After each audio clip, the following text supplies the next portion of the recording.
మహబూబ్ నగర్ జిల్లా తనకు కొత్త కాదని, ఇక్కడ పరిస్థితులపై పూర్తి స్థాయి అవగాహన ఉందని నూతన ఎస్పీ కె నరసింహ అన్నారు. గురువారం సాయంత్రం పోలీస్ శాఖ కార్యాలయంలో ఎస్పీ ఆర్ వెంకటేశ్వర్ల నుంచి ఆయన బాధ్యతలను స్వీకరించారు. ఈ సందర్భంగా మాట్లాడుతూ 2011లో ఉమ్మడి జిల్లాలో ఏడాది పాటు డీఎస్పీ ప్రొబేషనరీ చేశానన్నారు. ఆ సమయంలో అనేక ప్రాంతాలను తిరిగినట్లు వివరించారు. నేరాలను అదుపు చేయడానికి సిబ్బందితో కలిసి కృషి చేస్తానన్నారు. నూతన ఎస్పీకి బదిలీపై వెళ్తున్న ఎస్పీ ఆర్ వెంకటేశ్వర్లు శుభాకాంక్షలు తెలిపారు. డీఎస్పీలు, సిఐలు, ఎస్ఐలు, ఏఎస్ఐలు, ఎస్పీ కార్యాలయ సిబ్బంది, ఉద్యోగులు తదితరులు అభినందనలు తెలిపారు.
నమస్కారం. నేను కె నరసింహ. ఈరోజు మహబూబ్ నగర్ జిల్లాకి ఎస్పీగా రిపోర్ట్ చేసి ఉన్నాను. నా యొక్క పూర్వము ఆర్ వెంకటేశ్వర్లు ఎస్పీ గారు మాకు సీనియర్.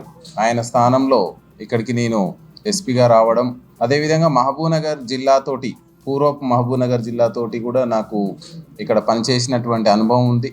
గతంలో నేను ఇక్కడ 2011 సంవత్సరంలో ఇక్కడ నేను డిఎస్పీగా ప్రొబేషన్ డ్యూటీని ఇక్కడనే స్టార్ట్ చేయడం జరిగింది. సో ఇక్కడ ఉన్నటువంటి ఏరియా గురించి, ఇక్కడ ఉన్నటువంటి ప్రజల యొక్క అన్ని విషయాలలో కొంత అవగాహన ఉంది. ఇంకా కొంచెం డెప్త్గా వాళ్ళ ఇక్కడ ఉన్నటువంటి ప్యాటర్న్స్, క్రైమ్ ప్యాటర్న్ అవుతుంది, మిగతా విషయాలపైన కూలంకషంగా మా యొక్క అన్ని వింగ్స్ సిబ్బందితోటి చర్చించుకొని ఆల్రెడీ ఇప్పుడు ఉన్నటువంటి పోలీసింగ్ విధానంలోనే మా డీజీ గారి ఇన్స్ట్రక్షన్స్, అదేవిధంగా సీనియర్ ఆఫీసర్స్ ఇన్స్ట్రక్షన్స్ని క్యారీ చేస్తూ బెటర్ పోలీసింగ్ని అందించడానికి నేను నా శాయశక్తులా కృషి చేస్తాను. Thank you.